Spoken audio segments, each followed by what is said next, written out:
we struggled to find the balance between building a culture where everyone felt safe and heard and cared for, and building a high performance culture. Yes.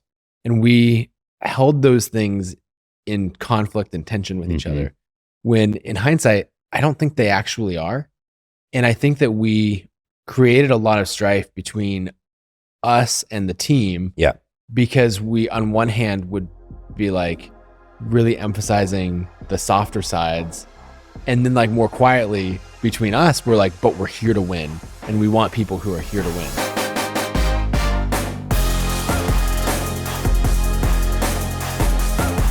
Welcome back to another episode of Good Work. My name is Barrett Brooks, and this is a podcast made up of long-form interviews with talented people who are using their careers to make the world a better place. Today's episode is something a little bit different. It's a crossover episode between Good Work and Billion Dollar Creator, which is made by my friend and former colleague, Nathan Barry. Nathan and I have known each other for a little over a decade. We met at a conference here in Portland called World Domination Summit, which was hosted by our friend Chris Guillebeau, an author and adventurer. After we met here in Portland, we ended up forming a mastermind group, or just a group of fellow entrepreneurs who got together regularly, I think it was weekly or every other week on Skype at the time, to talk about our businesses and offer each other help in growing towards our goals. Over time, that group ended up going on retreats together about twice a year to locations all over to do hot seat sessions and to lift each other up and to build our businesses together. And eventually out of that, Nathan ended up building ConvertKit as a side project from his design business at the time. His first goal was to get it to $5,000 a month in recurring revenue. After he was at it for a while, it had kind of stalled out, and another friend named Ramit Sethi said to him, "Hey, you should either double down or quit this thing because you're doing your customers a disservice right now." And Nathan decided to double down, and the rest is history, as they say. ConvertKit now does over $40 million a year in annual recurring revenue. The team is at about 80 people. And while I was there as COO, we grew the company from about $3 million in annual revenue to about $30 million in annual revenue. And we grew the team from about 20 people to about 75. For my first year and a half there, I was leading marketing. And then I actually got a job offer from a mentor of mine in New York who said, "Hey, come to work for me." I took that job. And that led to Nathan and I realizing that we wanted to continue working together. So Nathan said, "Hey, why don't you stick around and be my COO here? You'll be the second in command and you'll lead most of the business other than product and design." So we worked that way for 3.5 years until August 2021, when I decided it was time for me to lead the company. We decided it was time for me to lead the company. So this podcast is a joint conversation. I kind of drove it, but really we were both hosting because we knew it was a crossover episode for both of our shows. And this is everything we learned over our 5 years working together, building a $30 million a year company, leading 75 people. It's not the biggest company in the world, but it's also not a tiny company. So I hope you enjoy this. It's everything I think that we took away from it, all the leadership lessons we learned, all the mistakes we made, things we might do a little bit different, and the things that we think we did really well. So please enjoy this conversation with my great friend, Nathan Barry. Hope you enjoy it. Let's get to it.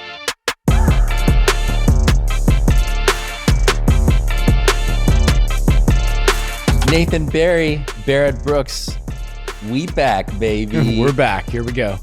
Welcome to my show.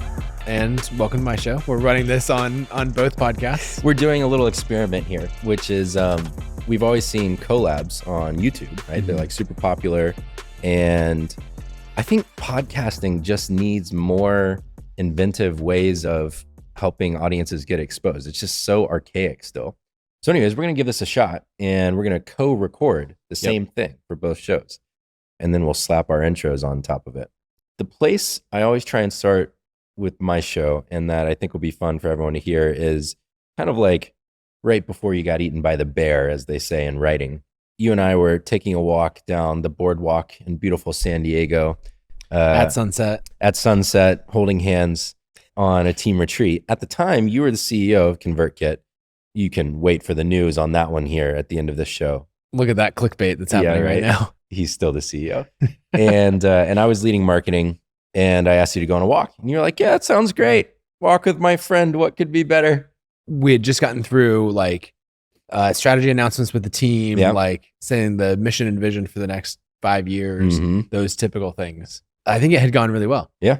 And I was like, It had. Little did you know yes. that in the background I had been scheming on my own career. That makes it sound so. That's one thing that like if you ever talk to someone who's British, they use the word scheme, Yeah. like we would say plan Yeah, or yeah. strategy, and they're like, yeah, and here's the scheme, and it sounds so nefarious. It is very nefarious. But to them, it just means like, yeah, we just made a scheme to do this thing. Right. But you were scheming.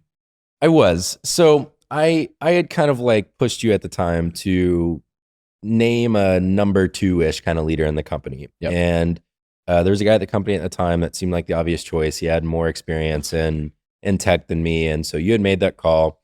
And as part of that, I felt like, okay, this is a good time for me to exit, basically. Like I've been here, I don't know, it had been a year and a half, I think at the time, something like that. And I just felt like, okay, we've got some structure in marketing. I don't really know what my path is here because this other guy is clearly the best number 2 for the situation. And I think I should go find another job. You didn't know this yet, though. Yep. And so I asked you to go on a walk. At the peak of this, we get down to a pier and I'm probably sweating bullets at this point. Like, all right, when's the right time to tell him? And I basically said, hey, I think I literally said the first line was, I'm leaving the company. And Yeah, you were it like, was. what? I think literally your jaw dropped.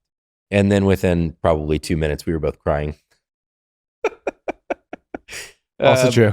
But we had a conversation about, why and what I was going to be doing. And I actually applied for a job at an organization called Acumen Fund. They're a nonprofit. They operate around the world. They invest in local entrepreneurs solving local problems in developing nations. And so I was going to kind of go like on my, heart-driven, mission-oriented path and interview with them. And I reached out to a mentor of mine named Seth Godin, and he was on the board. So I was like, hey, do you have any advice for this job?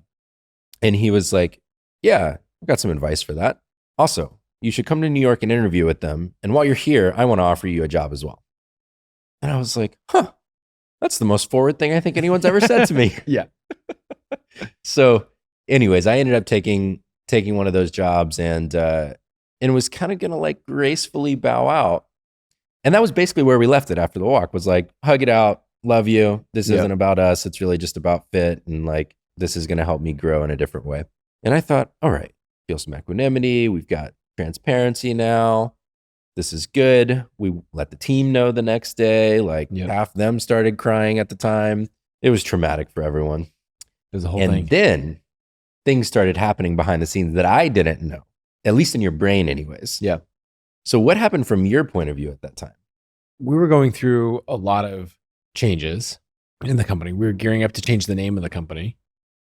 We were. That was a big moment in time.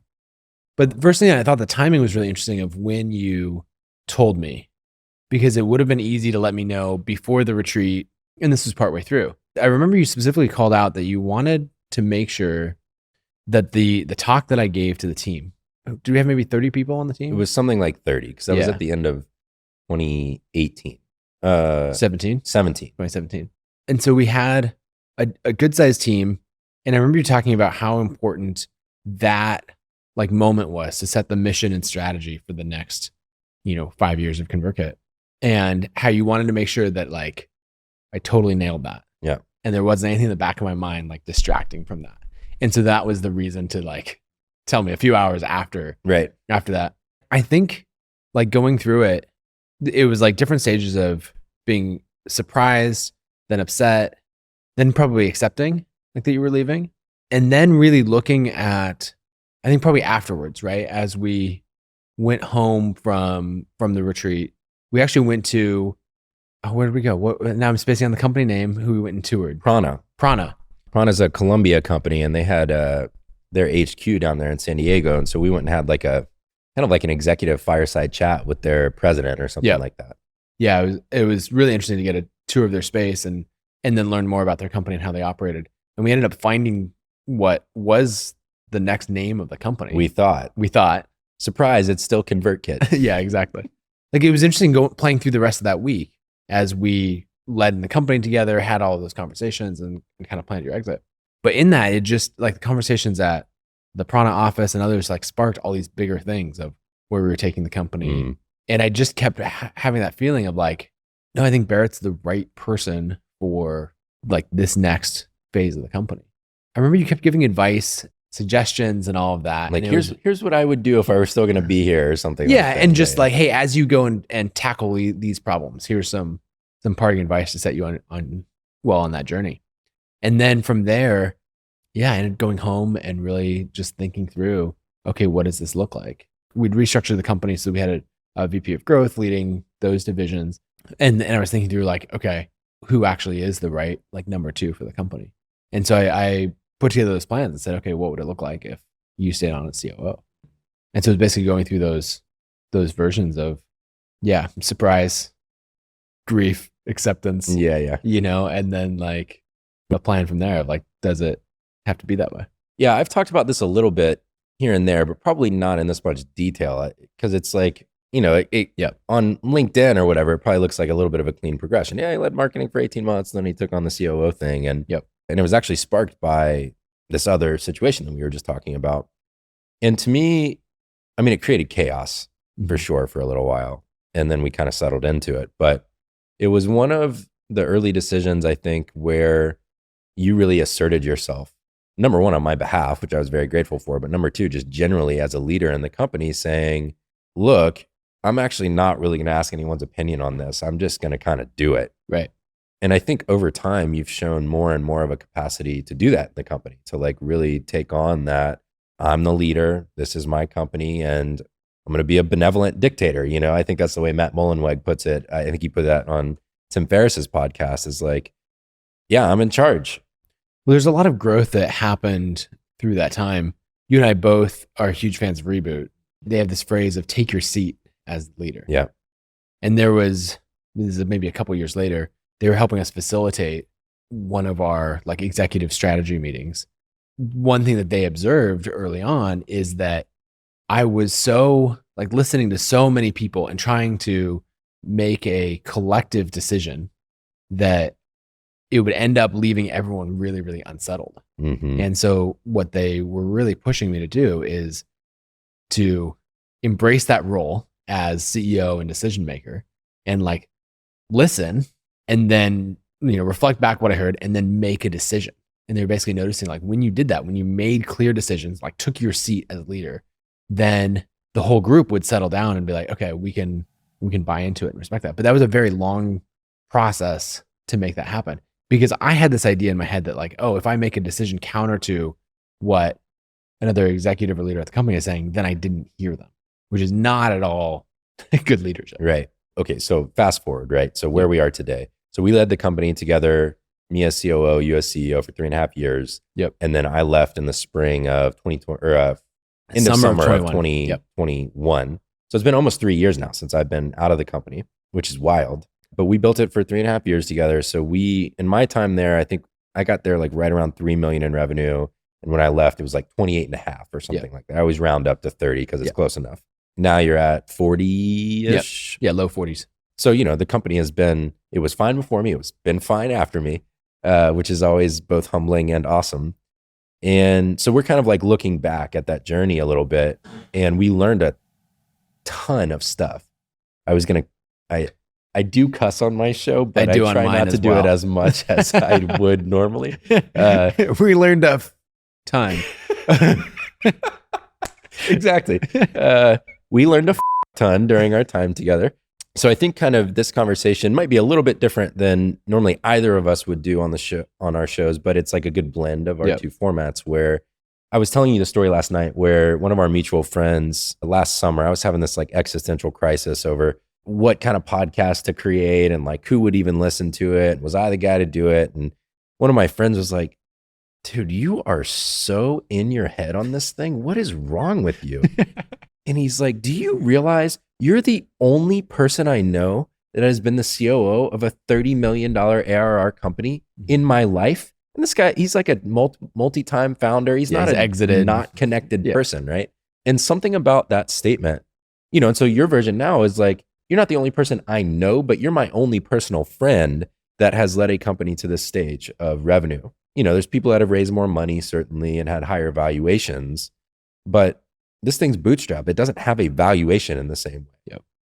And something about that just clicked in my brain to the point where I was able to say, kind of take my seat of like, oh yeah, I guess I have kind of like earned some stripes here at this point. Why am I so in my head on this stuff? But I bring all that up to say, I do think we've learned a lot that's valuable because we actually did build a really big company. You're continuing to build a really big company.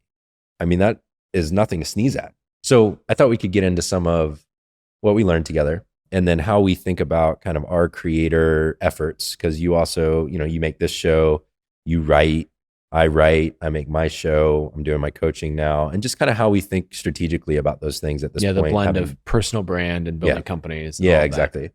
Yeah, I love it. One story I was thinking about, because we both struggled with this, and I bet a lot of founders and creators struggle with it as well, is that it's basically when you're the person who figures it all out as you go along, and you have no expertise or credentials to back up what you're doing, how do you actually build the confidence to, using that phrase, take your seat as a leader and make decisions and like lead with authority? And there's an example, Elizabeth, who's my executive assistant. She's been on the team for 6 years now. Incredible human being. She's amazing. She was executive assistant to the president of Columbia Sportswear. That's how we got the tour with Prana and all of that before. And especially when I think we had like various iterations of an executive team and all of that, and we're trying to figure out like how to lead, what decisions to make. We had one leader on the team in particular who I won't single out, but they would often bring up like, well, this is the industry standard way to do it. Like that was kind of one of their go-to lines. And Elizabeth would say, she would tell a story that the gist of it was basically like at Columbia Sportswear, which was this multi-billion-dollar publicly traded company, they did it differently. And her point was like, there's not an industry standard way of doing it. Like take the information in front of you and make your decision. And she was like quietly always trying to build me up as a leader and as a decision maker. And I think that when I look back, like things that I wish I'd done differently, and we were talking last night about what would we have done differently? One of the things is to make decisions much faster. Yeah. We would agonize over decisions for sometimes months or multiple months when they really should have been 24-hour decisions, maybe a week at most. Right. There's this interesting kind of like spectrum there of sometimes the way things are done in companies is for good reason. It's like people really have figured things out that work really well. And then there's other times where things are done a certain way for completely idiotic reasons that no one knows. I do think we gave ourselves the freedom to operate differently. I mean, I always talk about my time at ConvertKit as it was like my chance to test a lot of the things that I understood theoretically to be true about building company culture, creating psychological safety, getting performance out of people. You read enough books on this stuff, whether it's like Adam Grant or Kim Scott or whoever, all the HBR research on this. But if you don't have a place to apply it, it's just vaporware, who cares? It's like the ideas.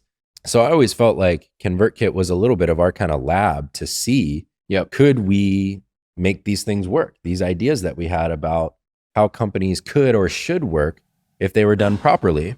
We always laugh because people are like, oh yeah, remote was the thing. And now, of course, like post-pandemic, who knows? But we had been remote forever since the company started. I mean, you started it remote.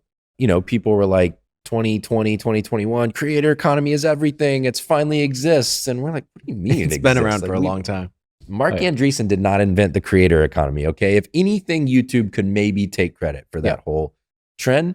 But ConvertKit got started not that many years after YouTube did. It's been around forever. So anyways, all of that to come back to say, I do think we did a good job of letting ourselves try things that were not always proven. We didn't always see a model in the world for.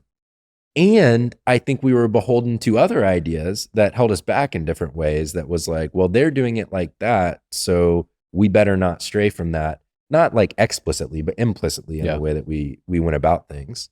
Let's run through a few of those of the ones, maybe the list of what worked and what didn't, just off the top of our heads. Great. I agree with the decision-making thing. I mean, you and I, we were talking about this last night too. I think that there was a little bit between you and I where it was like kind of trying to like make sure we were on the same page. Yeah. And then there was like the executive layer of the company. And then we were like pinging off of them. Like, well, how do you feel about all this? And then there was the team. Aligning at every layer of that was so much work. And that's part of the job. So I'm not complaining about that. But I also think the more effort we put into checking with every layer to be like, do you agree with this? Are you good? All that telegraphed a lack of confidence. Yes. And ended up making it harder to implement these decisions or bring it through. Yep. Because it's like, no, I'm good, but do you actually think that's a good decision? Right. Your body language and your tone and everything tells me that, like, the fact that you're asking me makes me think that you don't believe in this. Yeah. Which makes me believe in it less, It also opens this window where if you're on a team and an executive comes to you to discuss a potential decision, you feel like you have agency in that. If I weigh in, this could change what direction we go. And if in fact what we are saying is, this is what we're going to do, and we're letting you know, that's totally different. That's so being really clear of where we're at in the decision-making process. Right. And I think that we probably erred way too much on the side of consensus building and making sure everybody was on the same page, and not enough on having the confidence to use the reboot language of like taking our seats and saying, look, we don't know everything, but based on what we know, this is where we're going. And there was even that between you and I think at times where we wanted to be in lockstep for good reason, right? Like you want your most senior leaders to be in lockstep. But there were probably some times even where we disagreed. And at the end of the day, it was your company and you were the CEO, and you probably just needed to tell me, sorry, this is what we're doing. And I was not very good at accepting that all the time, right? So I would have needed to kind of like get okay actually being number two and not like trying to be the co-decision maker on all of it. So that one's interesting on the decision-making side. Yeah, I think so. I think there's something else on company culture where we got, I don't know, maybe 8 out of 10, right? Like we built a company culture that I'm really, really proud of. And there's so many things in there that we shaped along the way, from crafting like our feedback culture to profit sharing to all of these things, what happens, how we do retreats. And so there's a lot of huge wins there. I think we struggled to find the balance between building a culture where everyone felt safe and heard and cared for, and building a high performance culture. Yes. And we held those things in conflict and tension with each other, when in hindsight, I don't think they actually are. And I think that we created a lot of strife between us and the team. Yeah. Because we, on one hand, would be like really emphasizing the softer sides. And then like more quietly between us, we're like, but we're here to win. And we want people who are here to win. Right. Because we're both very ambitious. Yeah. And we can have a little bit of a competitive streak as well. Not necessarily between us, but just as human beings. And between us, when there's some like volleyball to be played, pool basketball or volleyball or something like that. Some activity where. And so I think that we had this sense of like, we're not just saying we want to build $100 million revenue company. Like that's where we're going. The way that I phrased this, and I'm always conscious of like, all right, so I love every person that worked for us, and that's still at the company that I got to work with. And so I don't direct this at any one person. But one of the ways that I put this and talking about it just internally to myself, but also with peers, is we should have fired more people for lack of performance. Because ultimately, in reflecting on my own, it's like whatever median performance you tolerate becomes the expectation of the company. Yep. And so if you have very highly talented and driven people sitting next to someone who, for whatever combination of reasons, whether it's we demotivated them or didn't lead well, they don't want to be there, they're in the wrong job for their career progression, they're having a hard time in their personal life, whatever is happening that's driving the lack of performance for them. If these two people are sitting next to each other and we tolerate this level of performance for this person, but we're saying we want high performance from everyone, and then these two people get basically the same profit sharing check, as an example, what does that say?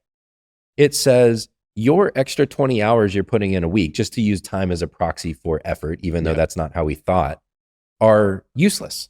You're getting paid 50% less for those hours than this person who's mailing it in.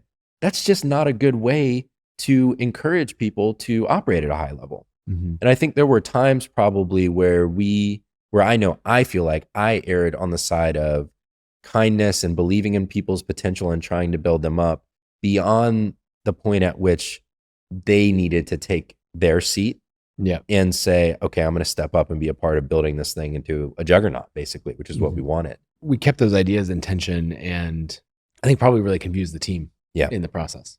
Like I bet it was pretty confusing to work for us, where there's this gap between what we're saying and like the standards that we're holding. Yeah. In my coach training, one of the concepts that we learned about was polarities. And the idea of a polarity is that sometimes it can feel like something is on either end of a spectrum, that they are opposite to one another. And that in a polarity, in fact, that things can be in tension in a balanced way, that they are counteracting forces that belong together. And so a simple example of this would be how committed you are to your family and how committed you are to your work. You can kind of think of it as like an infinity symbol of how you kind of vibe back and forth between them.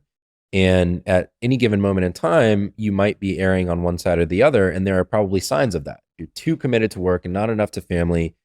You might be experiencing tension in your marriage. Your kids might be acting out. You might be feeling lonely inside, any number of symbols, right? Or signals of it. The tendency is to think like, oh, well, I better go way back over here and focus on family since I'm focusing too much on work.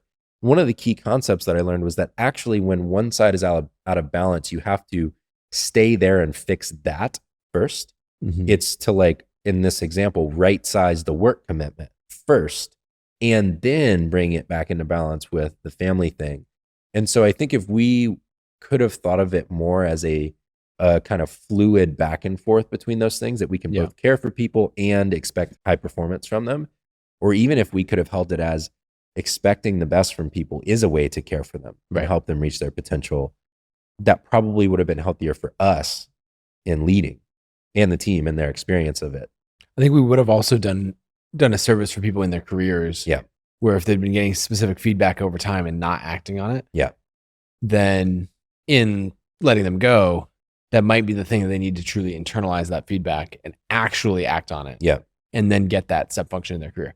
Like, I think there were multiple people that only after leaving ConvertKit did they have a level of growth, as individuals and professionals, because, we held them back. The other thing that I thought about a lot is, like, as you build the team, being proactive in curating the team. So I was having breakfast with a founder who built a team to 30 people and scaled pretty quickly. And we were talking about how to scale from there and what was most important. I just said, like, hey, at least 5 people on that team, if not more, are not the right fit for this next stage. And he's like, man, I don't know. I think they're great. I just brought back a question, which I think we got from the software 15.5, which it has in performance reviews. And that's if this person were to leave. So it's not about how they're doing in their role or anything like that. It's if this person were to leave, how would you feel? How hard would you fight? How upset would you be or something? Yeah. And it's like all the way from distressed to neutral. And then you get relieved. Yeah. All the way across. Happy. Yeah. And it's like accepting and relieved and happy. Right. And when I brought that question up with this founder, it's like, okay, well, go through your team. Who on your team would you be, if you rated them on this question, how would you feel? And he was like, oh no, I immediately can think of 5 people where I would be somewhere between accepting and relieved if they left. And I think that you have to act on it. Yeah. Well, here's what's crazy is we did that exercise regularly because it's a good exercise as a leadership team. I don't believe in the stack ranking thing. I think that's totally toxic. No, treat everyone individually. Exactly. It's not relative to each other. It's just relative to this person's potential contribution or the role's potential contribution, which is what do we need from this role? Is this person delivering on that? That's really the question to ask, right? And if it is not at all, or maybe average at best, you should be thinking about, okay, 2 options. 1, is there something I can unlock in this person to help them get into this top bucket of totally delivering, over delivering, on a great path and trajectory? Or do they need to leave? One of the experiments we didn't get to run because lawyers hate this idea because of that's a great tagline. Yeah. Lawyers hate this idea. Yeah. Lawyers hate this idea because of just the litigiousness of society. Is I really wish that we could have run experiments on basically conscious uncoupling for firing people. So conscious uncoupling is this idea in divorce, basically, where it's what if it didn't have to devolve into this toxic mudslinging thing, and we could be a little more thoughtful about this? So the typical letting go of someone is a meeting. There's an HR person to make sure you don't say anything stupid, and you say, today is your last day. You've been fired. Here's your NDA and severance package. You can sign it and take the package, or you don't have to sign it. You get nothing. And then you remove them from all the systems, right? And they're done. And they go home and they're in shock and they talk to their partner, or their spouse, or their kids or whatever. And it's like, what do I do now? And so one of the big things I'm curious about is, why don't we do it more like we did with me when I left, which was very intentional. You know, it was driven by me. Well, it was mutual, but I mean, more like I was quitting, I guess. It was time to move on. It wasn't like, get out of here. But it was over 6 months. Right. Yep. What if you gave people 45 days and said, look, we're going to wrap up. We want you to finish out your role strong, have time to say goodbye. That's kind of like your severance. We want to actively help refer you to jobs that you could take so that you're in a good spot when you leave. Why is that not the standard that we operate with? And the reason is, you don't want to get sued and this and that. You don't want somebody to sabotage your systems and all of these nefarious reasons, right? I want this so much. Yeah. Because I would say 9 times out of 10, when someone leaves the company, either on their own or they're let go, it's a surprise for one party. Yes. Either you're on a boardwalk in Oceanside. Exactly. And it's a total surprise for the company being left. Yeah. Right. Or it's a total surprise for the individual where it's like, hey, today's your last day. I like deeply believe that it could be different and that it should, especially with people who have been on the team for a year, 5 years, like an extended period of time. It usually doesn't work out that way. This is one of those things where it's like how I want the world to work and how the world actually works. Exactly right. Doesn't align. And I've heard of people getting sued in situations like this where they try to give someone a good transition plan. Right. And we've actually done it. I won't share on the podcast with who it was, because I'm sure team members will listen to the podcast and hopefully get some good things out of it. Yeah. But you and I together did this with someone. We're like, hey, you know, this isn't working out. We need you to transition off the team. But it could be over the next 30 days or more and all that. And, you know, we'd like to talk about when your last day would be and all that. And they just said, today. Today will be my last day. I had forgot about that. That is true. We did try and do it. That's right.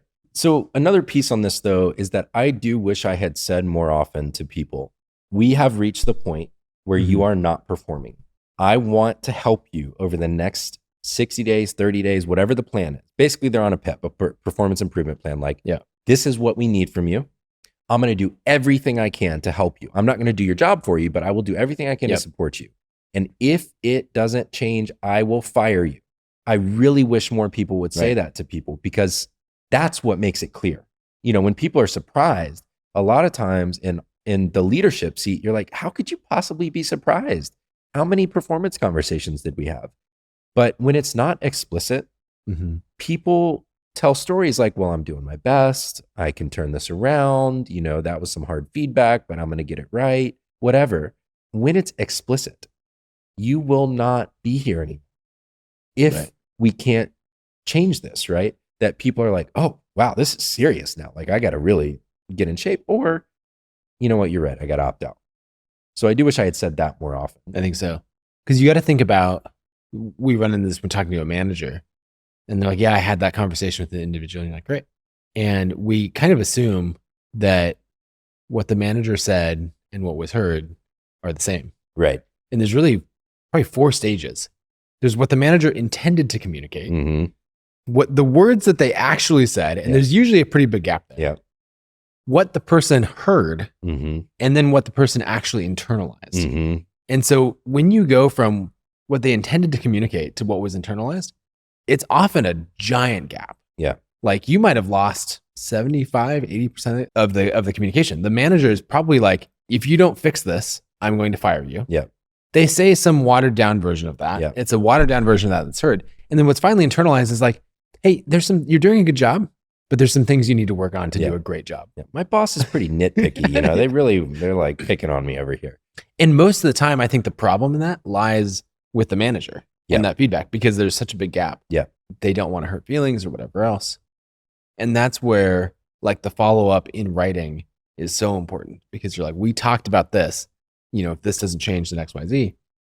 And the individual can be like, oh, that's not what I heard or what I internalized, you know, and then you can go from there. Yeah. And then as someone coaching a manager, you can say, hey, what did you follow up with in writing? And then you can find that gap and be like, because you have to think about it, right? When you're receiving feedback, anyone, even if you're great at it, you have a stress response to that. It's very rare not to. And a stress response shuts down part of your brain. And so anytime you're getting feedback, it is not processing in real time all the words and all of the detail. And, so many people say like, well, but if you put it in writing, then it's serious, then I'm in trouble. And it's like, well, I mean, you were in trouble regardless if you want to frame it that way. Whether it was in writing or not is just, are we clear? We had an exec at one point who I always tried to document especially my critical feedback. I tried to offer a lot of praise. I think we both tried to offer a lot of praise, but anytime I had critical feedback, I really tried to write it down because I wanted to be clear, and I wanted to know that I had fully communicated. And this exec would be like, why did you write that down? Now it's on paper and I have to like worry about that. And I'm like, well, yeah, that's the point. Like, I do want you to worry. I want you to work on these things. That is the reason. And if I write it, now you can process it in your own time. And I know we can refer back to the same document and say, hey, on this date, we talked about this thing. How's it going? And support them in that, right? Whereas if it's just spoken, you might not even remember what you said. It goes back to Brene Brown's clear as kind. Yeah. The number of times where you're saying like, I could say this, but it wouldn't be nice, or, it's like, and we're not going for nice, we're going for kind. And clear communication is kind. Yeah. And it's such a hard skill to build. And at whatever level of business you're building, whether it's as a solo creator working with freelancers, or the 3-person team, or the 30-person team, or the 300-person team, if you can build those feedback skills, everyone is going to thank you for it. Yep, for sure. And honestly, 80% of my coaching work is that. There's the inner game of the entrepreneur and what's going on for them and what they want, and getting clear on that. And then it's the relational game. And so much of that is driven by an entrepreneur knowing what they need from someone and then being clear about it repeatedly. Yeah. Here's what I need. Here's what I need. Here's my expectation. Here's my expectation. Basically, it's slightly Freudian, but it's like we grow up in environments in our families of origin that shape our behavior on how direct we are and how we communicate. And then those patterns play out at work. And so much of the active leadership is learning to repattern those natural things that you kind of use as communication tools into what's most productive for getting performance out of people. And those are often very different because the default for most families is just some level of unhealth in the communication, not because families are unhealthy, just because you're not looking for top performance out of a family, You don't do performance reviews in your... All right. Well, I mean... So we've harped on this a little bit. So I want to go to a couple things. So one is we did a lot right in the culture. Oh, yeah. And I think there's probably some things there that we can get into.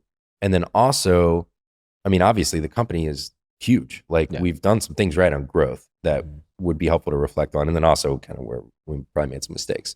I don't want to bum people out, but honestly, performance management and like making sure that you're setting the standard is such a massive topic for leaders. And it really is one of the most important things, to right size it. It's not like I think we needed to let go of 80% of the team at any point. It was probably like consistently every year, maybe we needed to let a few people go, right, to just keep the standard and honestly, just to keep the momentum of the company going forward so that everyone there, and we're going to get into the positive aspects of what we built.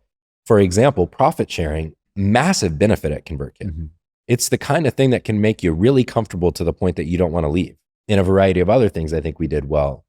And so I think what you gain on the positive aspects is they really get focused on the people who are driving the benefits, right? Who are driving the growth of the company and therefore creating profit and the ability to do things like great team retreats and other stuff like this. So what do you look at now as, and it's harder probably for you because you're still in it maybe than me, but like, what do you look at as the cornerstones of the very kind of congenial, like friendly culture that we built at ConvertKit? Yeah, I think one of the biggest ones is feedback. And we worked on this a lot and still have to continually work on it because it's like fighting against human nature. And one of the biggest things, I'm not sure where this actually came in, but it's the idea of when someone comes to you with a problem about someone else. Yes. They're like, oh, Barrett is blah, blah, blah, right? Yeah. A jerk. Yeah. He did all of this. And to like first really listen, ask questions, and then to say, okay, first, thank you so much for bringing this to me. It shows that you really care about the culture, the team performance, whatever it's related to. Second, this sounds like great things that you need to tell Barrett. And so, I just have a couple questions. One, when are you going to talk to him? And two, would you like me to be there? Because basically, like, are you bringing this to me so that you can talk through it and get clear on the feedback before you deliver it to the individual that it relates to? Or maybe you're worried that that conversation won't go well and you'd like a third party to be there to facilitate. Kind of like a counselor between two married people or something like that. It's like a little bit of a mediating force. And so what's interesting is this, when I started implementing this, it was like a complete game changer in my management relationship. Because what I would do before is someone would bring in a problem and I'd be like, oh, you're right, that is a problem. Okay. And I would take it on and like, I will go talk to this individual. And then, you end that Zoom call, go to your next one, and you have another problem. And you get to the end of the day and you're like, wait, I've got 5 problems that I have internalized and I need to then go deal with. And so not only are you making a worse culture, but you're also making this really long to-do list for yourself. And so like that redirection back of everyone, of like helping someone clarify their thinking and then go have the conversation, was absolutely huge. And that's like a specific example. But I think we played out that feedback culture so much and it really, really worked. And I even like today find myself working with team members on that exact thing because it's so easy to slip back into the world of like, oh, this person isn't performing, or, if they would do their job, I could do mine. It's like, great. Well, sounds like a conversation you need to go have with this engineer, or this product person, or whatever. It's also that so much of that dynamic of telephone is what drives toxicity in cultures and politicking, is kind of this like backdoor conversation type thing that doesn't involve the person that could change the situation. Julia DeWall on my podcast, she's the co-founder and president of Antares. She talked about working at Starlink at SpaceX, and Gwen Shotwell is the person who actually runs that company day to day. Elon is obviously the founder. They would be in executive team meetings, and one of the things Gwen would do is she would really hold Julia's feet to the fire on like, what's your metric? Are you hitting it? If you're responsible, get it done. And Julia realized, oh, I'm actually very reliant on this other team because my ability to deliver on my go-to-market metrics is based on production's ability to get satellites out the door. I've got to go nail that person down on the timeline. I need to know when I can have 10,000 satellites ready to go so that I can ship them or whatever the situation was. It would be so easy for that to become this toxic triangle thing going on where it's like Julia's complaining to Gwen about this person not doing their job and then Gwen trying to run around and solve it. And what's really interesting is Gwen's thing was just like, you're in charge, you get it done. Mm-hmm. If you need something, tell me, fine. But I don't want to hear excuses, because I think in one meeting, Julia was like, well, this and that and this, and I don't know. And Gwen was basically like, you don't know sounds like a you problem. Yeah. That's not a me problem. My job is get your work done. And so she had to go have the conversation with the people she was dependent on, right? That is healthy. Mm-hmm. And that conflict happening between the actual people that can solve it is how companies actually create momentum. It's when you start going in this circle that it slows everyone down, people get bummed out, the vibe gets all off, and shit starts getting toxic. And now you're wasting time on these toxic relational dynamics instead of driving progress. Mm-hmm. It's like, we have a business to run. I can't be dealing with the telephone thing, Well, I think the hard thing is, as a leader, if, we're in Gwen's position, the like kind, helpful, maybe servant leader approach, that the behaviors that we would commonly attribute to those words would be, oh, let me jump in with you and try to resolve this problem. Yeah. Gut feeling is that would result in a better culture, a healthier culture. And it's just not true.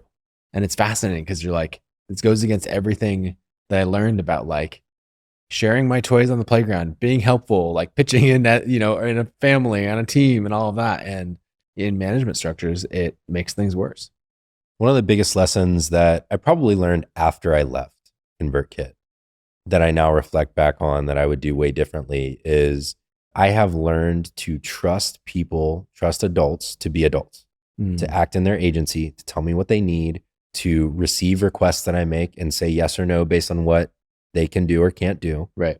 And for a long time in my life, not just at work, but at work was one example of it. I, to your point, would take on the burdens of others and say, let me go fix that for you. Or let me be the person to carry that burden because it feels like a servant's thing to do, right? Right. And there are times when that's helpful. But when you do it automatically without someone specifically asking you, that is an act of taking away their agency and making them dependent on you. That is a fatal flaw of mine in terms of just like, it seems wonderful and people come to count on it and appreciate it. But what I would do differently now is I would trust people that they can handle what I need from them and that they'll tell me if they don't or if they need help. And I would encourage that kind of relationship between us where it's like, I'm not going to hold back on what I need from you because I need what I need from your role, you know, to separate it from the individual. And I trust that if you need extra help, resource, or you're like burning down, you're going to come tell me and ask for what you need in return. I didn't do enough of that. And I think that's a totally different skill because you can still help, but you're relying on that person to let you know when they need it, right? Versus doing it by, you know, automatic or whatever.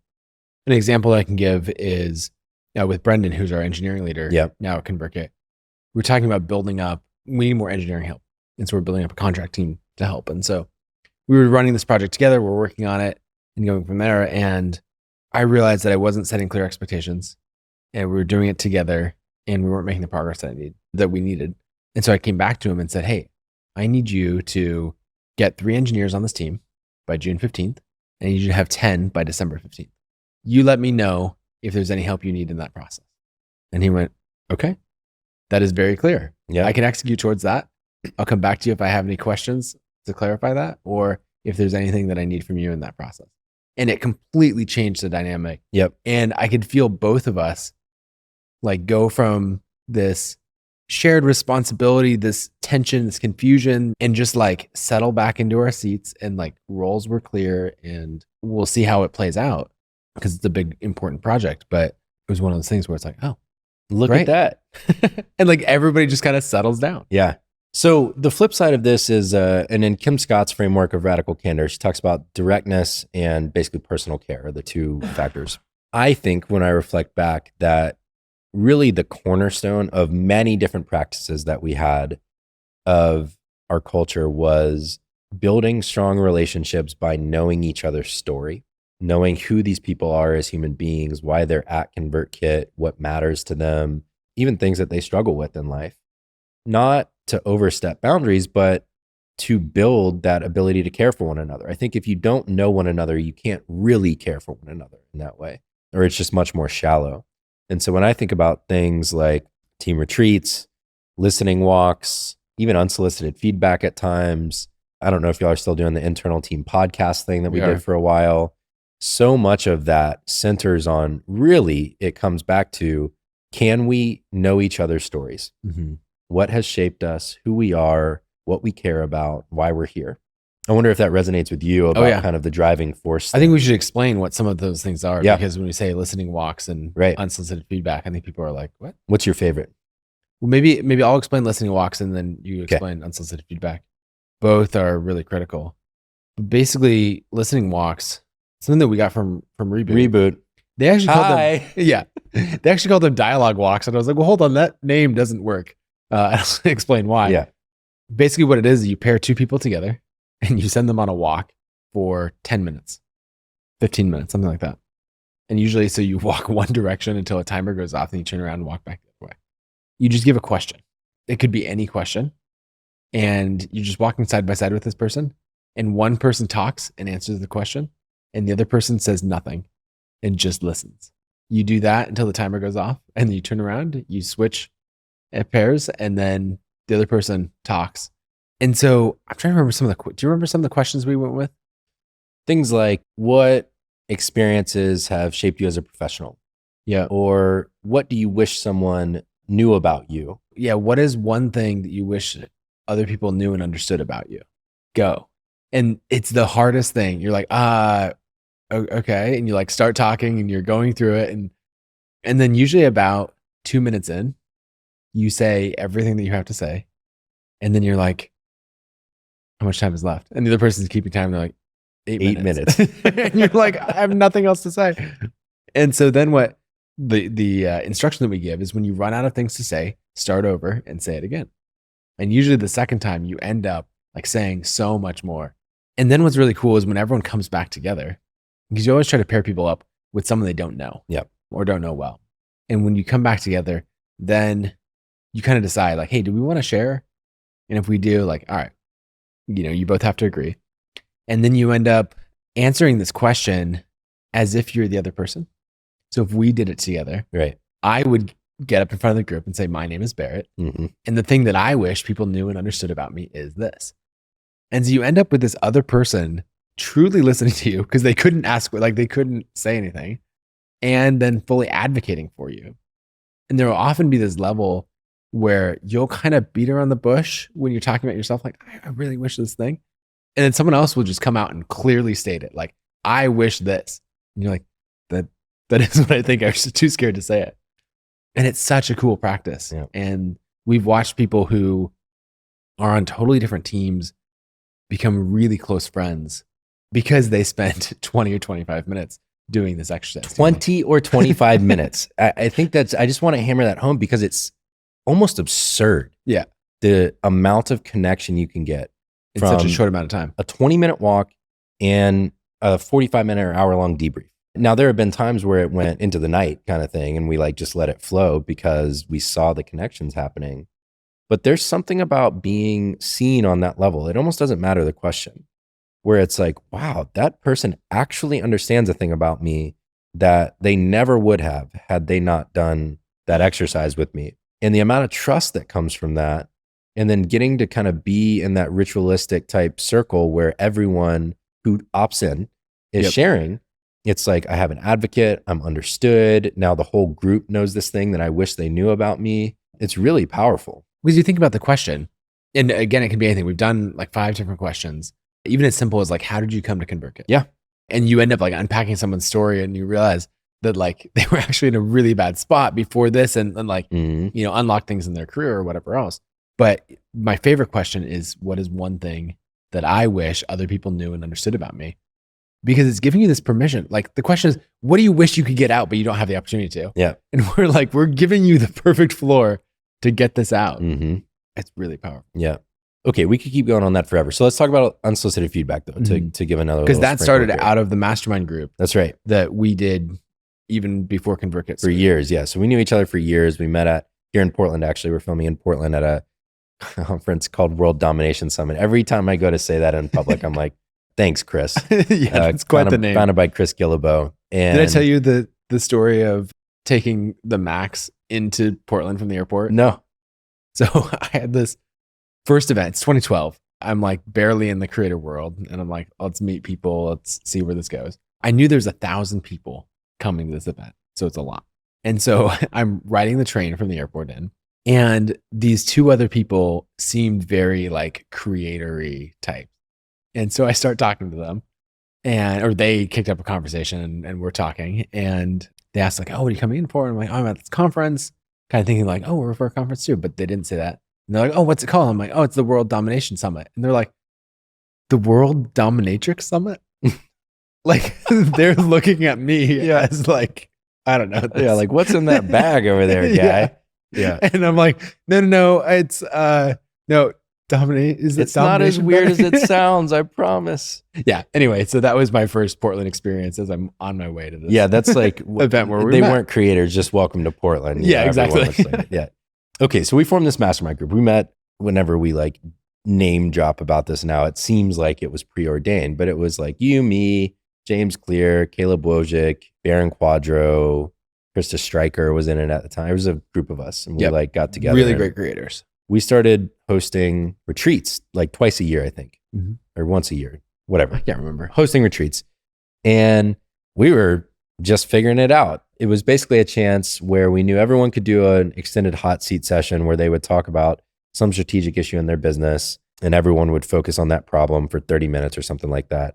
One time, I don't even know, someone was like, hey, what if we all sat around now for kind of a closing session and for 10 minutes, we talk about each person like they're not in the room. Yeah. Like, what are all the things that we should tell them so that they can succeed in their business that maybe we just haven't had the chance to or whatever? Because everyone talks about their friends when they're not in the room. That's just a thing that happens, right? So we tried to basically make it explicit, the things that they really should know if they're going to achieve what we think they're capable of. And it became this really awesome practice. You hear that and you think, oh, these people are going to rip into me. And in fact, more often than not, it was like very positive stuff. Oh, yeah. Like, this person's superpower is this, and I don't even think they realize how good this thing that they're doing is. And then there would, of course, be also critical feedback of like, here's how they could grow. Here's what I think they're missing. Here's how I think they're playing small. So going back to just kind of like ConvertKit as one big experiment, I mean, we were kind of just like, well, what the hell? Let's bring it to the company. Yep. And so we started doing it in teams at ConvertKit. And I think the most powerful version was the entire company to the executive team, where that is extremely rare, I think, where an entire company gets to sit there and collectively give. That was always the harshest, I think, of any feedback. Yeah. Give direct I think they knew we feedback. could take it too. Yeah. And so they're like, all right, They would let's go. you know, You asked for It'd be this. nice for a few minutes, and then someone would like lean in, you know, and it's like, all right, let me get my notebook real quick. And so it became this practice where the first time you do it, or the first time someone would join the team and do it, they're like, oh my God, this is horrifying, before they do it. Yep. And Yeah, then they'd be they'd so nervous about it. Yeah. And then they participate in it with their team, and they'd come away saying, wow, that was awesome. Mhm. I've never gotten feedback like that. Ideally, people would be getting this quality of feedback all the time. Right. Of course. Sure. Real time, use it to operate on an ongoing, and it just doesn't happen. All you management gurus, I know what it's supposed to be like. I'm with you. It doesn't happen, so I don't know what to tell you. My answer is have a practice where it can come out. Yep. And I think that was another one of the touchstone things that I just think really brought people closer together and aired out stuff that needed to be said sometimes that just didn't have another venue. Yeah, there were a couple prompts that we would give in advance. Like, we encourage people to prep for this, usually 2 weeks in advance, and to think about each person on their team. What feedback would you give them? And then go through that list and say, what have I said already on this? Yep. If there's something that like, I haven't said this yet, it's like, cool. Well, you've got the next like 7 days to schedule a Zoom call and like deliver that feedback. Yep. Because saying something for the very first time, if it's really critical feedback in that setting, is not really a cool move. Yeah. But it ends up being that forcing function. Then the other thing is we'd give a couple other questions to think about the constructive feedback to give. And it'd be like, let's imagine you're going to work with this person every day for the next 10 years. What's something that's not a big deal, but if we're 10 years, like, all right, let me tell you about, like, this drives me crazy, or you should do this differently, or whatever. Yeah. It's like my wife squeezes the toothpaste from the middle of the tube. Like, come on. We got the rest of our Unacceptable lives behavior. together. We can't do this. We have separate toothpaste now. There's got to be a solution to everything. Quick aside.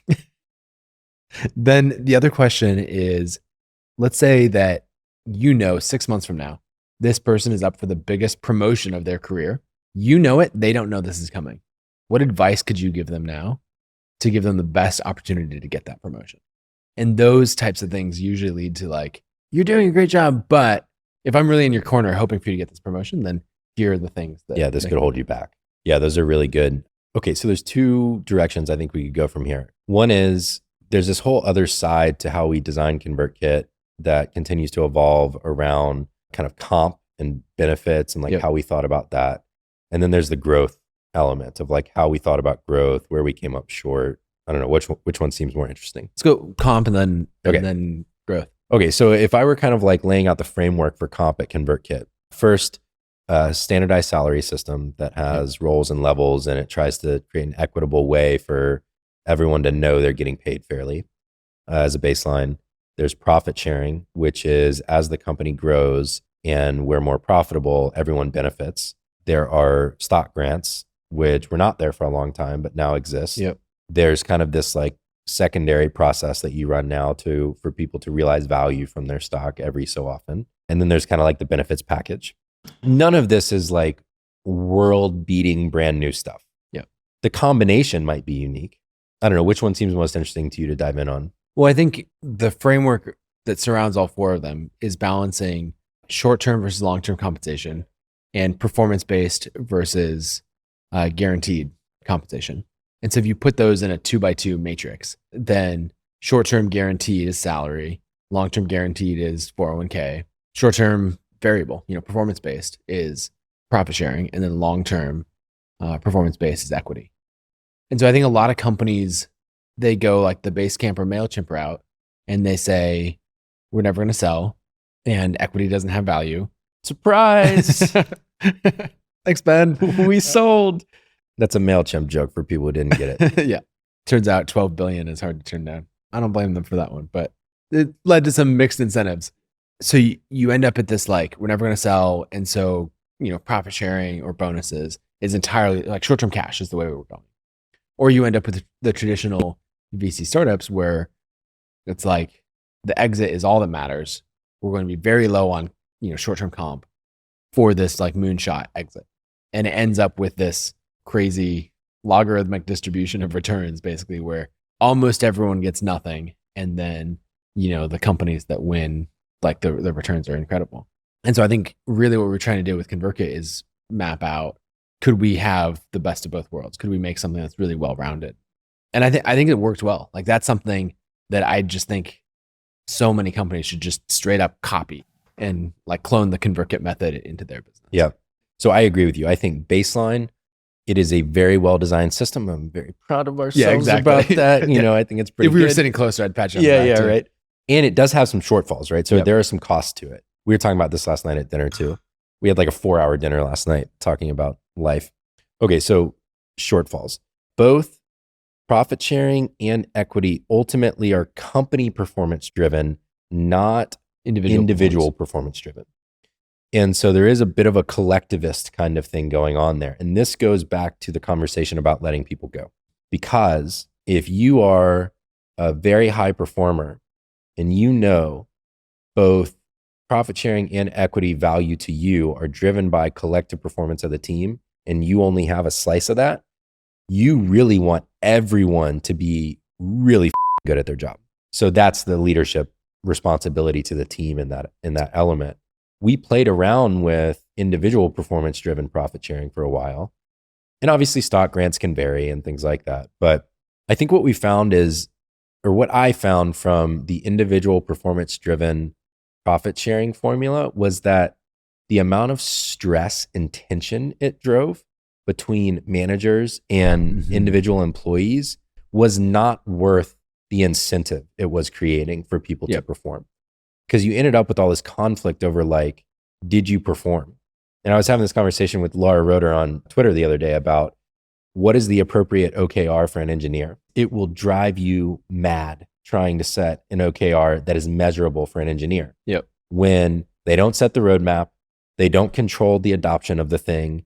Their job is basically build it as well and fast as you can. It's really hard to set a metric for that. I'm not saying it's impossible, it's just hard. But if that thing is tied to performance, now it's like people only want to make sure bets that they're entirely in control of that may or may not drive company performance. So I just found that created too many mixed incentives, and it was simpler to say we all benefit when the company grows on that end. But that is a flaw there. And then on the standardized salary thing, we were getting into this last night. So what are the shortcomings on that from your point of view? Overall, I think standardized salaries are the way to go, but you have some pretty significant shortcomings in that you end up with people who are contributing at vastly different levels to the company performance getting paid the exact same amount of money. What's interesting is we're like ruthless capitalists and total socialists. Right. Within the company. Yeah. In these different angles that we play out. And I think this like collectivist, everyone wins equally within the company ideals that we have really rely on holding the bar for performance high and curating against that. It's like the thing. It's the thing. Yeah. In every aspect of the compensation, the culture and all of that. And so when you don't do it, you start to get all of these other things. And so the biggest shortcoming on the standardized salaries are that you end up with people performing at very different levels or delivering value at very different levels, getting paid the same amount. And so there's oftentimes you're bringing in someone who could perform at a really high level, could drive a ton of value for the company, and you can't close them because, they're outside of your salary bands. Yeah, from a recruiting standpoint, right? It's like, well, experience level, performance level, contribution level, you would be this level of this role, and they've got another offer from Netflix or whatever. Yeah, it's like 3 times the cash. I may have just lost a candidate to Netflix. I hate Netflix for this reason because they're so absurd with just their total comp scheme because of how much money they make. Yeah. And I mean, their revenue per employee is like 2 million plus. Right. And so they pay really, really Right. well. And that sucks, right? Especially if it's someone you really believe is going to make a massive difference in a relatively small team size company like ConvertKit. One person can drive a lot of value. Right. But if that gets you out of integrity with the system you've designed, now you've got a problem. Because the moment you make one decision to operate outside the system, it opens up all kinds of problems. Yep. And then you're right back to negotiating salaries individually. Exactly. You just have a strong baseline, right, instead of one off to every situation. Yeah. So that's just a shortcoming. I think on balance, it worked well for us. Is there a way to solve that? I think the way is equity. Yep. So equity can be variable, and we've always said that. And that gives good long-term incentive for someone to help drive value. The second way is, we didn't use this a lot, but you can do things like signing bonuses, spot bonuses, other things like that, where it's like if someone really just knocks something out of the park, you can give someone a $20,000 check and say, look, this isn't, you did this, therefore you're getting money. Like it wasn't, I'll give you this money if you do this. I should say it that way. It's because you did this of your own accord and value system, and it so overshot what we thought was possible. I want to reward you for that retrospectively, right? So Dan Pink talks a lot about this in Drive, about incentive structure and carrots and sticks and things like this. And basically he says, if you dangle a carrot, it takes away all intrinsic motivation. But if you retrospectively reward the kind of things that are reflective of the values and value to the company, that is actually net positive, because it's rewarding the intrinsic drive that got you there versus dangling it like, if you do this, I'll give it to you kind of thing. So I think that's another way that we never really tried, but I would be curious about. It's interesting as you say that. My default would be to focus on the like dangling the carrot. Right. And maybe that's what most managers would default to as well. But yeah, hearing that doesn't work nearly as well, which we didn't do much at ConvertKit. We did a lot more of the spot bonuses or equity grants for a milestone that someone had already achieved. The caveat there that Dan Pink says is for highly variable and creative work. So if something is rote, you are a person building things on a manufacturing line, carrots work really well. Okay. So I will caveat with that. Or like every sales leader is like, no, it works pretty well to dangle the carrot. You know? Like, and I think that's still up for debate. You know, it's gone back and forth where there's some companies that went no variable comp or commissions for salespeople. They just pay them really well and then hold them to a performance standard. And then there's most companies are still doing the traditional commission-based thing. I don't know where the research on that ended up. So yeah, someone knows, comment, let us know. So that's the compensation side. Yeah. Like going to the growth side of the company, or even growth and product, you know, overall, because they go hand in hand. Yeah. I'm curious what stands out to you in what we really nailed and what we do differently. The single thing that I think I believed then and most believe now, continue to believe now, is, at least in the creator market, people do not make rational purchasing decisions. And maybe that's true across all human behavior. I don't know. Yeah. But I know in this market, they make social purchasing decisions. And what I mean by that is creators look to creators they look up to for what tools they should use and how they should run their business. It is more peer-to-peer than any market I have seen, other than maybe like VCs following each other into the hot thing. And so what I took away from that is, if you want to grow in a market like creators, you must win the role model creators as customers. You must have them. And I think we proved that. Honestly, maybe we were some of the earliest to do it, but you see it with Substack, you see it with Circle, you see it with Teachable. It's like you go through the creator economy tech stack, YouTube. It's like, why does YouTube send plaques? They want big creators talking about how big they are, and they want to gain the social reputation and value of big creators are on YouTube and you should be too. So I think that's the biggest lesson I took away is, what are all the ways that you can associate big creators that are role models to a lot of other creators across verticals with your brand as active users that love the product that you make? I think we both did that really, really well, and not very well at all. Yep. We did it well individually at times. Yep.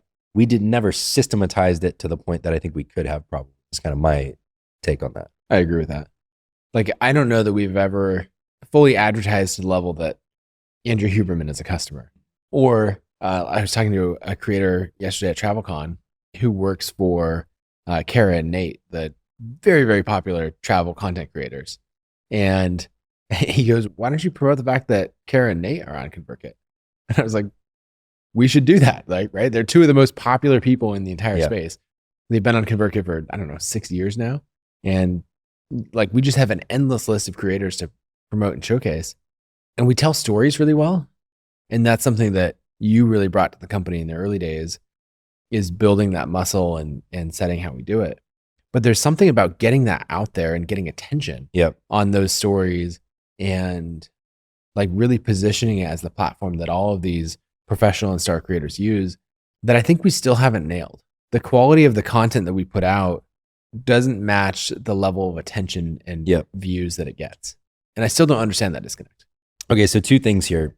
One is, for years, we talked about the Nike sponsored athlete kind of model, or Beats by Dre, and the way that they went about LeBron wearing Beats every time he warmed up before a game gives you exposure in a way that like can, people aren't walking around holding their computer open to their ConvertKit home screen, So there is some element of like, when I have a pair of J's on, it's a Nike product. When someone sends an email, I mean, you can know, but it's not like no one's looking at it like, oh, look at the brand name on that email right there. And so there's some of that going on where I think we could have done a better job of figuring out what's our version of the Nike sponsored athlete thing. I think Substack pulled it off pretty nicely, really to give them credit. It really pissed me off. But what they figured out was, oh, let's just give people money. And then what they have to do is talk about Substack. Right. We'll just directly pay them for it. Right. Which is what Nike did. Yes, exactly. And maybe we could have just done that. Maybe you should do that now, just literally pay all these influential people who are users and say, go talk about us. Right. But do it in like not a sponsored ad kind of way, but like, let's figure out a native way for you to integrate this into what you're doing. I don't know. I think we could have done more of that. Just pay people to talk about it. And then the second thing is, this is a flaw of mine, was for a long time, and I've had to get over this now with my own work as a creator. I was just hesitant to slam it in people's face, because I felt like a great story is not one that centers on our brand name. It centers on creator as hero. And I don't think I ever figured out how to integrate those things of telling great creator stories and making sure that the brand got associated with that. I created too much distance at times between the way we were storytelling and the actual name of the company. You have to associate those things if you want people then to have it lodge in their brain. Well, I think there's a lot in that, of even just the hesitation that we had around the name, right? We didn't put it prominently in URLs. Right. Like, instead of like Substack, for example, being, yourname.substack.com, we didn't do the same thing of yourname.convertkit.com, because we got early feedback from people that are like, I'm not here to convert people. Feels easy, whatever. Yeah. And so there's a bunch of places where we subconsciously held back on that. I think because of the name. Now, in hindsight, we should not have done that. It's like, get over yourself, move on. It's the name, like people need to know it. Yeah. And so like, we held off for a long time putting powered by links on there. Now powered by links drive a huge amount of traffic. Yeah. So powered by, what we mean by that is it says powered by ConvertKit on the bottom of all forms and emails from free accounts. And then people can also add it, like if they're an affiliate or whatever. So yeah, there's a bunch of things there. I still feel like we could do our marketing so much better. I was going to say, our reach and influence as a platform is so much bigger than, I guess, our reach and influence. It's like we power so much more of the internet. Yes. Than and businesses than I think people realize. Right.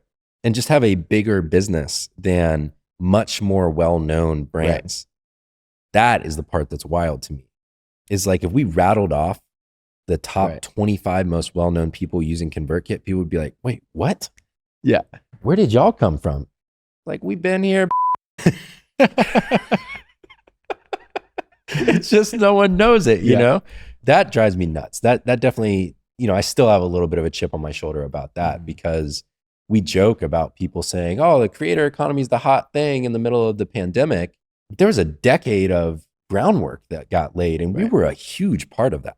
Yeah. I'm not going to say like we created the creator economy. That would not be true. But we powered a big portion of it. Right. And I just don't think that that is appreciated or understood to the degree that it's true. I think in that we didn't figure out like our press and PR aspect of it. Yeah. I think we were dismissive of media and that side of it. And so it ended up being like creating this like perception as everyone paid attention to the creator economy later. People behind the scenes actually running these creator businesses knew our role in it. I was doing an interview with a woman from the Wall Street Journal just a week ago yeah, exactly. Thank you. I love that on the podcast, people are going to have like, it'll be a shot of me and then it's going to have to cut over to Barrett just enough to get the little reaction. If you're listening to the audio, this is why I gave a great emoji reaction. Yeah. Go to YouTube. Like and subscribe. But the story was about TikTok ending and, or the requirement from the US government to divest whatever's going to happen. And the journalist very much saw the creator economy as an individual who makes money on a social platform. And we ended up having 3 separate calls over the course of 2 days as like, the first interview for 45 minutes.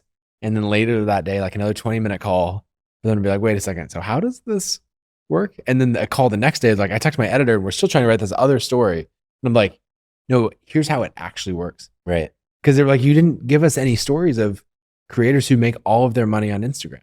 And we're like, that's because that doesn't happen. It's a bad business model. Yeah. Like Instagram does not do payouts. And so we're talking about like multi-platform and how it actually works, of how people have like a hub and spoke model. Yeah, the hub and spoke thing, right? It's the best visual for it. And so that's where people have platforms with distribution, usually say Instagram, Twitter, LinkedIn, YouTube, etc. And then they're going back to a platform where they have engagement connection. Yeah. Usually email. And, the balance of those two things.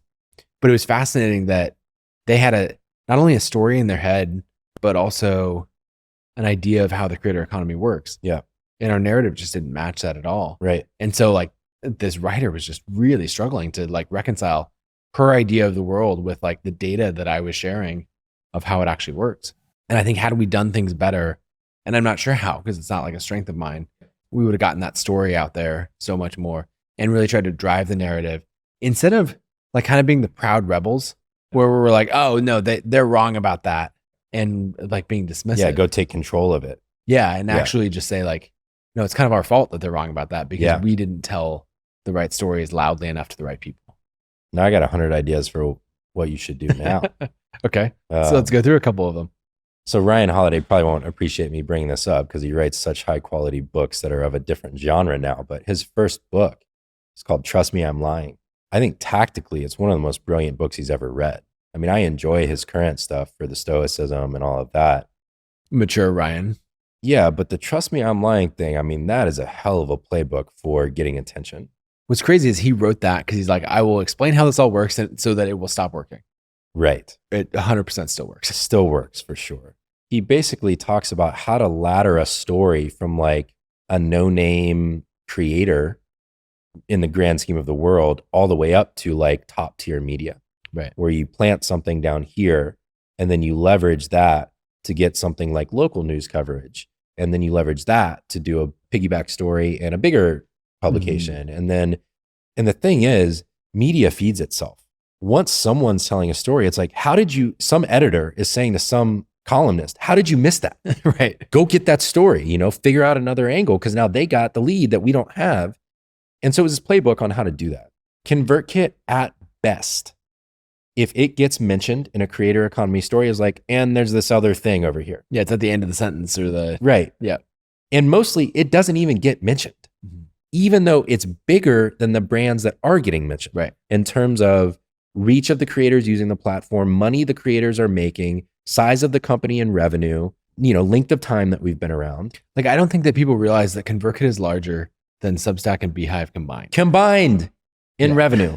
And if we look at like emails in the database as a proxy for number of people that can be reached in the world by users of the platform, it probably dwarfs those other platforms.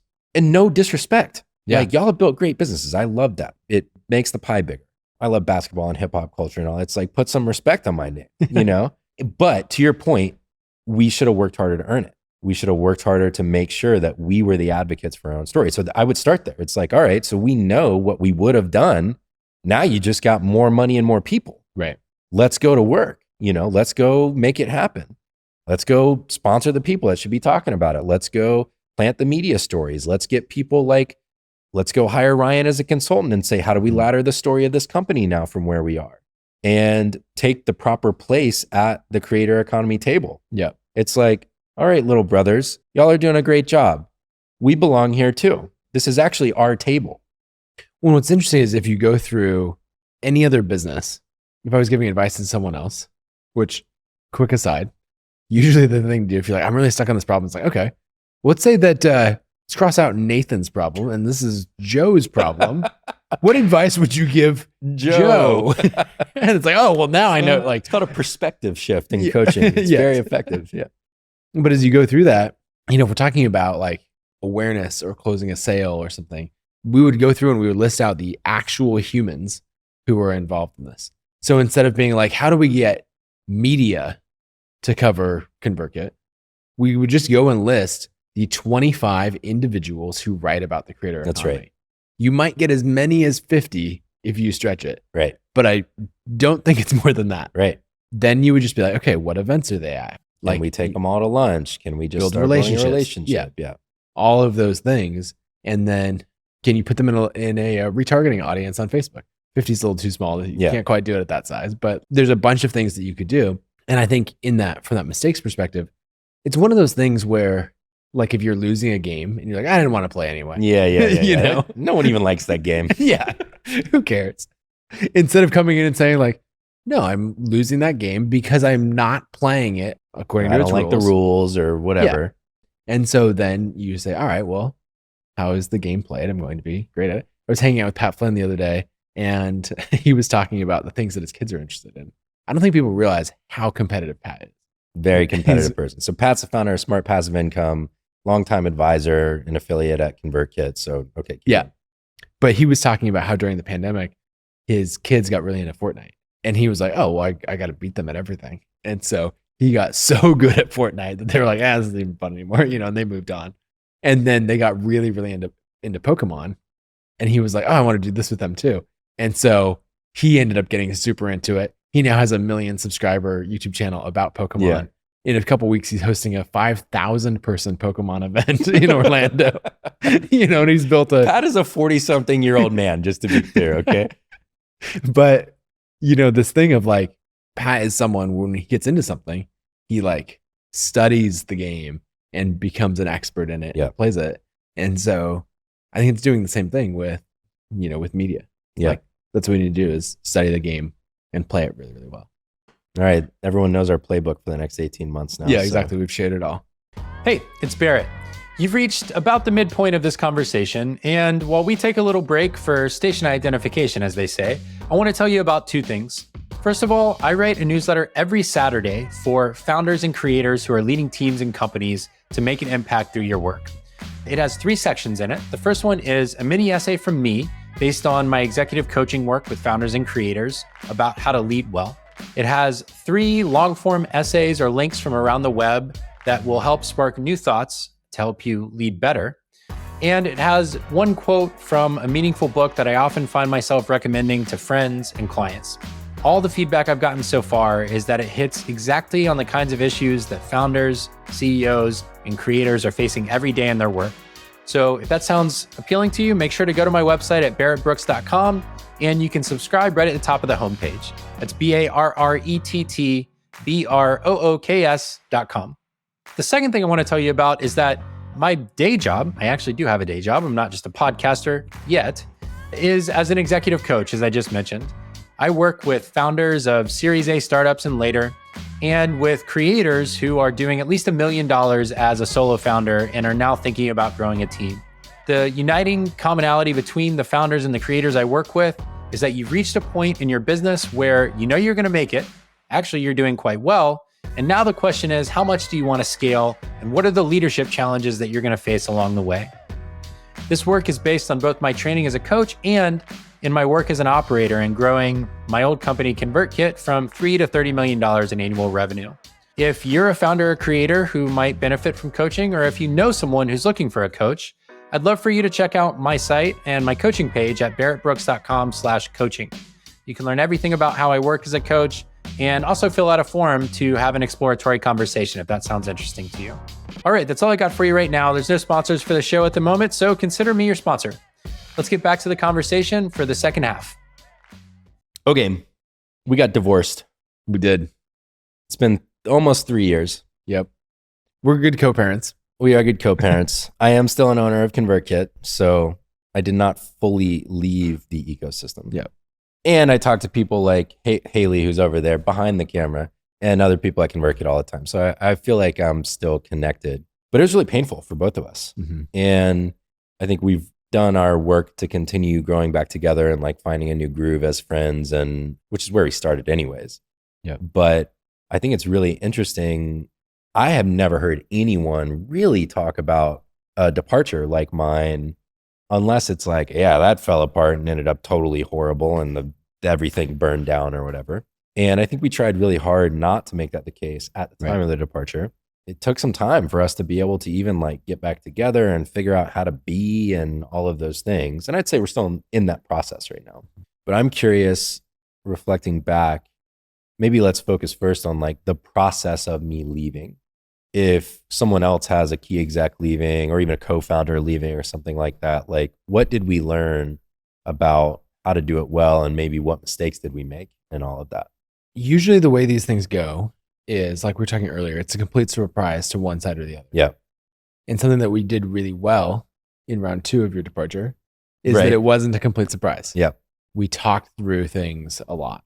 Not to continually plug Reboot and make this an ad for them, but they have these 4 questions that you and I have both come to rely on a lot in anytime we're dealing with conflict of any kind.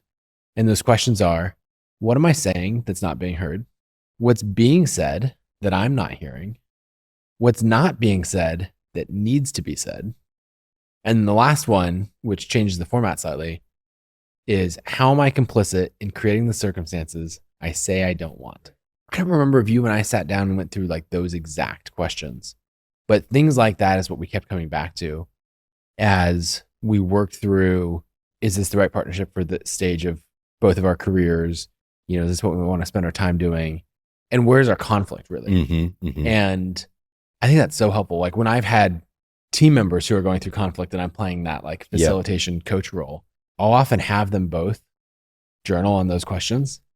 And you can totally tell who is earnestly trying to resolve this and who is like just mailing it in. Yes, that just wants to be stuck in the conflict. Yeah, or who's like, you know, it's like, oh, what's being said that I'm not hearing? And they're like, I don't know. You know, and you're like, all right, well, you didn't put any time in. You didn't try. And so I think the first thing that we did really well is had a lot of open conversations, and we really tried to work through those and understand it. And we had some good frameworks and a lot of good help to do that. The way I remember it would be interesting to see if you remember it the same way, was we had been kind of openly discussing the possibility for some time. Because I think we got to also remember, we were a year into a pandemic. That was a rough, like leading the time. team. A lot of the tools available to us for getting together in person were not there at that time. So there were all the normal stresses that everyone experienced related to all of that, taking away our life force, you know, as like human beings. And I don't discount that as a factor at all. I mean, on some level, it's like, oh yeah, Barrett's a cliche. He, in the middle of the Great Resignation, he quit his job as a COO and was like, I'm going to go find myself.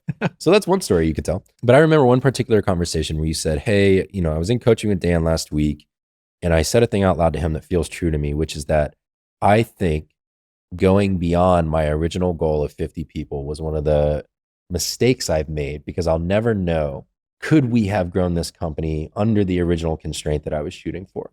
And I remember hearing that, and we had been having these conversations about how to continue to grow and like what mattered and what our priorities were. And I just said, man, because I think the implication of that was something like, I want to hit pause on hiring for a period of time. And I was like, I don't think I got it in the tank. That's what we're doing. Like, this isn't a threat. I'm not saying like use this as leverage. I'm just saying, like, sit on that for a couple weeks, and if you come back and you're sure you don't want to hire, we gotta start talking about me leaving. I don't know if you remember that, but that was kind of like that was like the decision point. You came back and you're like, yeah, I think I want to like really try and steady the team size for a while and just stay where we are. And that's what I want to do. And that was actually a moment of you taking your seat too, because it was in the face of the knowledge that, you know, you were going to lose your partner in crime if that's what you decided. In some ways, that's like a great act of courage, or in very concrete ways, not some ways. I mean, it just is. And I said, okay, let's start the process. So that was March or something like that, March or April. And we took 5-6 months basically. And you and I started working through the plan and what the transition plan was going to be and who was going to take over what. And we had just introduced a benefit where every 5 years a teammate could take a month off, sabbatical. And I had planned to take mine that summer when I hit my 5 years. And we said, all right, still go do that because maybe you're just tired. And let's just make sure that you don't take a few weeks off and come back like Chip or Barrett, you know, because that would be nice. And I took the time off, and I think I came back more like, no, I got nothing, you know, I'm tired. Before I left though, on my sabbatical, we told the exec team, and we told them fully transparently, here's what's gone down. Here's what we're planning on. Here's the timeline. Barrett's taking the sabbatical partially to see, might he want to stay when he comes back? So that is still a possibility. So we're not telling the team. And then on the other side of the sabbatical, I came back, we solidified it, set the timeline, told the team as quickly as possible after that. And then I think there was another 6 weeks or 4 weeks or something and kind of wrapped up. I think that was about as good and transparent and honest and like mature as we could have been in all of that. I think I started feeling a lot more of the pain when it actually ended. You know, it was like I was trying to keep it all together, make sure everyone was taking, you know, I was doing the thing. I was like making sure everyone's taken care of.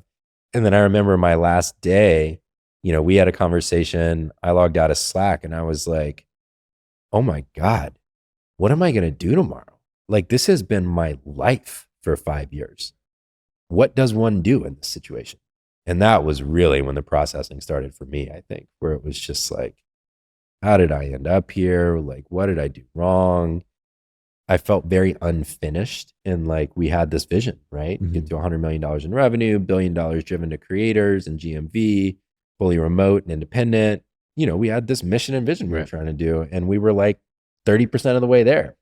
So a lot of it was on, you know, reflecting about that too. Could we have gotten there faster? Where did we go wrong? How did the like relational dynamics play out that it wasn't working for me? It was just a really fascinating, a very sad time for me. I mean, I really went through it there for a while. And I think probably you had a similar experience in almost the equal and opposite way, I would imagine. Yeah, I remember hearing from our board basically saying, this is going to get a whole lot harder before it gets easier and be ready for that. First, like, I think the 18 months before you left wore on us a lot, on both of us, because we went through, you know, leading through a pandemic where we had no idea what to do. I mean, we did all kinds of projects that we spun, like we were like creator fund, creator fund. Yeah. You know, we're like, I guess a daily podcast. I guess, you know, we're like trying to figure out how to lead through all of this. And then, you know, there's all of the social justice change. You're trying to figure out how do you respond as a company? How do you show up with your employees? Everyone's boycotting Facebook. Should we also boycott Facebook, you know, in this like go dark for a month thing? So there were our engineering leader left. I was in charge of engineering for 6 months. Like, that's right. Yeah. Then in the 6 months after you left, we turned over almost the entire executive team. Yeah. Because shortly after you left, our new engineering leader left. Yeah. And then our growth leader left. Yeah. And so there was a lot to lead through in that point. And then, you know, what's interesting is I think that I used you as a crutch in a lot of ways, both in how I showed up to lead the team, because one thing that you're really good at is bringing like the hype and energy and that clear communication to the team. And so I was trying to figure out how to step up and do that. But then also I use you as a crutch in decision making. And I think both do this with each other. Yeah. Where it'd be like, well, if I could do it my way, then I'd do these things. And you'd be like, well, if I could do it my way, I'd do these things. And there'd be like 50% overlap in the lists. And for whatever reason, we wouldn't do it. Which is so weird looking back. We both had this idea that we would have managed differently for performance if we were fully in charge. Right. Which is ridiculous. Yeah. And so afterwards, we had a bunch of people leave. And then we started the process. Like we let quite a few people go. Yeah. After that too. Now they were probably the most egregious examples. To this day, I don't know why, like what it was in me before where I was like, no, we're not going to hold the standard on performance. And just to kind of peg that, I mean, I think today y'all basically have about the same number of people as when I left. Right at 70, 78 people. Okay. So a little bit bigger. We were in the neighborhood of 75 when I left. Yeah. So just to peg it, there's dip and then building back. And this year we'll hire quite a few more. So I think we'll end the year, in the 90s. Yeah. But yeah, there was a bunch of things that, to use the reboot analogy, like took my seat as a leader and made a lot of those decisions. And so a few people have said like, oh, after Barrett left, you had like the biggest spurt of career growth because you just had to do it on your own. But that was a very, very challenging time. I used to say this back then. I think it kind of annoyed you sometimes, but we operated very much like a co-leadership model. Yep, we did. It was like really neither one of us made independent decisions ever, basically ever. And so we kind of had this weird it was like, the office of the CEO, COO is almost like how you can look at it. And I get why people like Paul Graham and others will say a co-CEO model is unhealthy, except for in the rarest of instances, because it's often a lack of clarity on who is driving the decisions. Mm-hmm. And I think we had some of that. It's like we really should have been more clear on which of us were driving which decisions and just trusted each other and corrected when we got out of bounds. What has the process been like for you as we have now tried to kind of like find a new ground to stand on together in terms of friendship and like business and just rooting for each other and everything else? We did a good job of always leaving the door open on the personal relationship side. You did a much better job of like staying, in touch or following up more often. You were a little busier, to be fair. I guess that's true. Yeah. But then I think it was just those gradual conversations, and staying in touch. You came to Craft and Commerce the next year, and so we had more time together. We started to fall into some of the older habits of like the things that we'd give each other advice on. Yep. Like playing to each of our strengths. Yep. It was in a different dynamic. Something that you and I have always done together is like writing conference talks. Yeah. Where I would sit down and be like, all right, so here's what I'm trying, like talk through the arc of it. And then you would stop and be like, okay, so what it sounds like you're trying to communicate is this. And you'd reflect back, I'd give you like an 8-minute thing and you'd reflect back like the 8-sentence version of that. And I'm like, yes, as I write that down, like, that's the talk. And then we shape it around that. And so I think doing some of those things, I really liked it when you started to ramp up your personal brand and content, because it felt like that gave me like an avenue to be a cheerleader for you. I've always been much more the face of ConvertKit, right? Even as we built it together. And so I've always known, or I feel like I didn't know your abilities as a leader and an individual much better than the world knows it. And so as you've ramped up your personal brand and content, it's given me the ability to be like, Barrett's phenomenal at these things. And like advocate for that. And with the launch of the podcast and those things, I feel like it's given me a good outlet to be able to express so many of the things that I feel about you, which has just given us more opportunity to spend time together and riff on problems and ideas. Yeah, no, it's been fun lately. What's interesting is it actually mirrors kind of what I view as like my internal growth process through all of this. I tried everything not to go back to work for myself. I mean, we don't have to get way off in that. But basically, I spent a year and a half doing a bunch of, I call them career experiments. Like, where do I want to work? I made good money working for you and with you, but like, I still got to work, and I would anyways. Finally, I realized, I am very strongly opinionated about what good leadership looks like. And I have real experience now, but it is not, it actually mirrors the ConvertKit brand, which is funny. I don't think it is as understood or recognized broadly in the ecosystem that we operate in as is true for the period of time we spent working together and like what I'm capable of.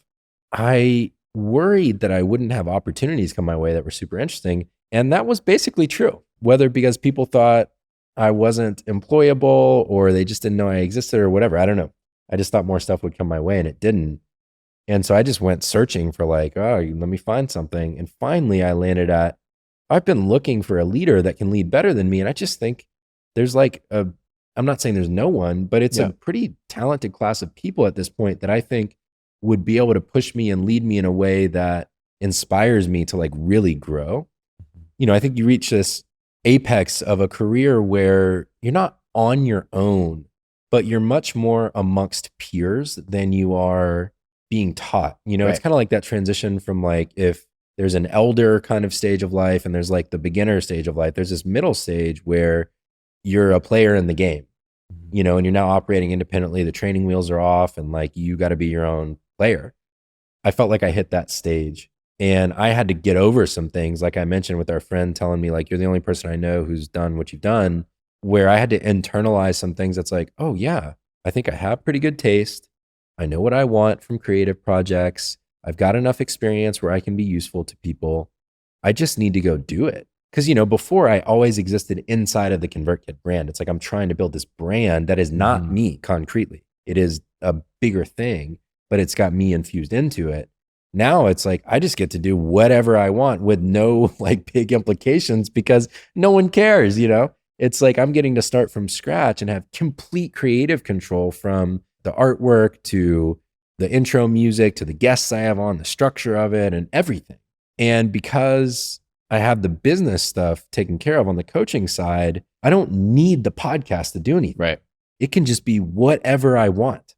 And it just happens to be that what I want is to be one of the best interviewers in the world and to make one of the highest quality, highest density of information shows on the web.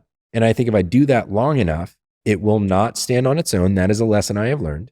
But that is the baseline for then saying, all right, what's my growth machine for getting it in front of the right people, to take those lessons we've learned together and say, how do I apply that here now? It's like the podcast is my startup right now. And I want to make it sit alongside heroes of mine in the podcasting world.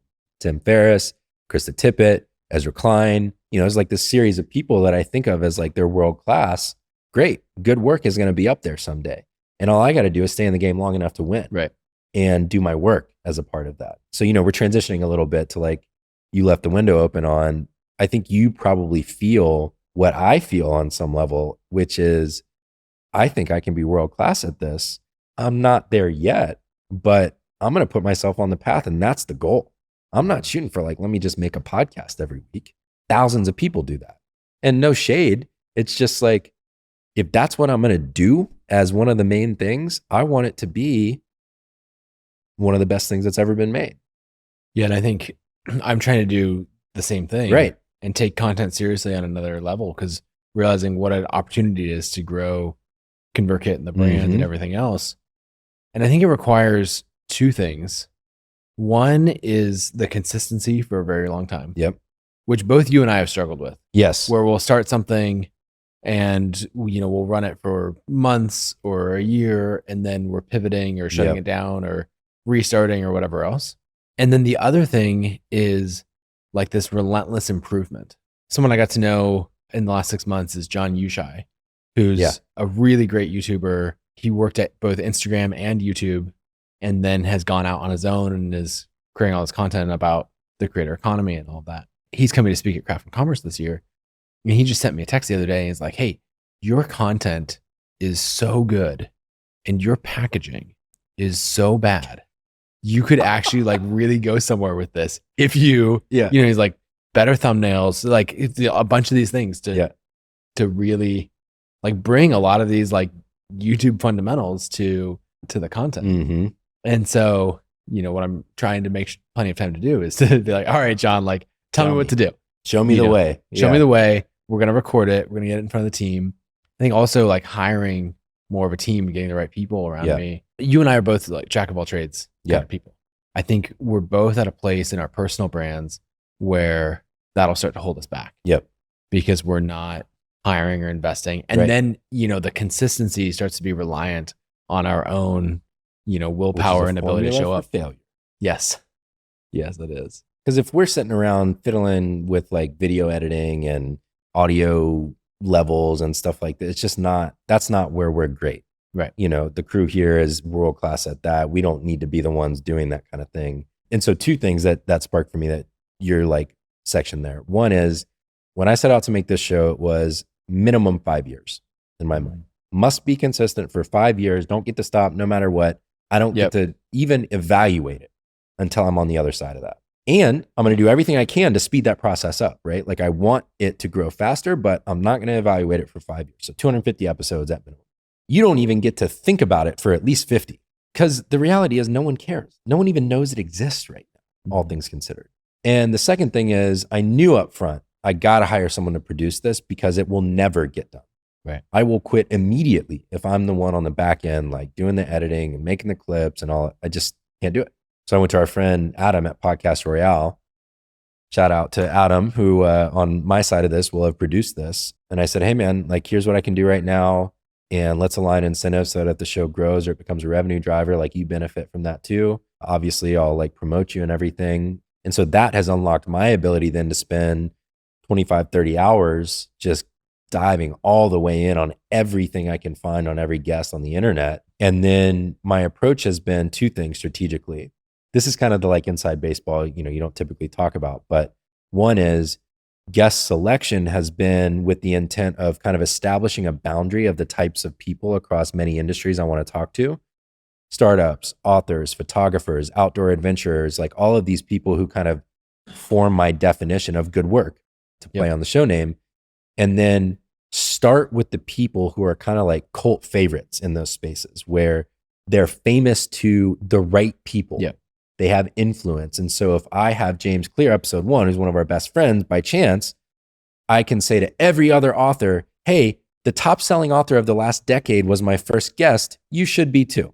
Or in Nat Geo photographers, this person's coming on, you know her, you should come on to, you know, so there's strategy there, right? Mm-hmm. But then also I know the hit rate on a guest sharing widely is going to be relatively low. I don't expect that of them. I'm happy to ask and never going to pressure.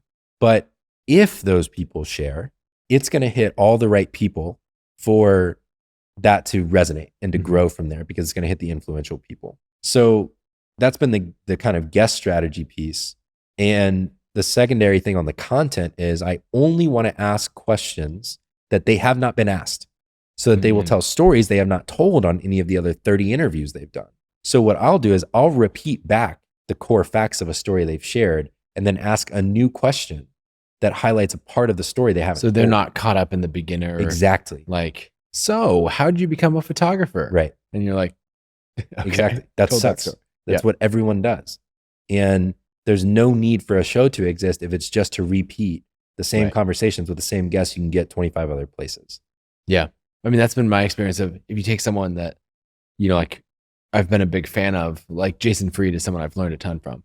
And I would listen to 12 episodes of Jason on different podcasts. And about episode 3 or 4, you realize like, this was 80% the same. You've got 5 or 6 stories. They are in response to common questions you get and you tell them over and over. And it's not even, for a lot of people, it's not even like media training, which is would be the formal version. It's just people ask the same questions, you give them the same answer because people like it. But a guy like Jason has got 25, 30 years of experience now in business. Like if he's telling the same stories on your podcast that he's told everywhere else, that's a problem. And what I mean by that is a problem of preparation. It's not that I think I'm not sufficient to have a good conversation if I don't do it. It's that I want to create net new value for the world by doing it the way that I'm doing it. So that's kind of my approach. We'll, you know, it's early innings. We'll see if it works. But well, I think that like trying to understand from the beginning how what you're doing with a personal brand is different from what's out there now. Yeah. It's not a requirement that you have to be different to be successful. Yeah. But having that angle, I think, is really helpful. And so that's something like I'm pivoting my podcast in a couple of ways. Announcement. Big announcement, breaking news. The first thing is I'm going to in-person episodes only. Love that. Because I just found the conversations are better. The clips perform better. Okay. So I have heard that there is something algorithmically that video platforms can tell when it's recorded on Riverside. Oh, okay. And that it gets deprioritized. I don't know if that's true, or if it's just like one of these internet lore type things. But I could totally see that being the case where if there's a common code snippet or something happening or some formatting thing that they just pick it up and they're like, it's just another like talking head thing. I don't know if I believe that. I don't know if I believe it either. But I do think that the audience engagement is different. Yeah. Let me back up. So I was out visiting Ryan Holiday a few months ago, And Humble brag. exactly. No, there's lots of Ryan Holiday things that'd be actual brags I could say, but we'll leave those. And so at his bookstore, and the next door he's built out a podcast studio. Yeah. I was asking like, hey, are you recording 100% in person now or not? And it's like, we're trending that direction.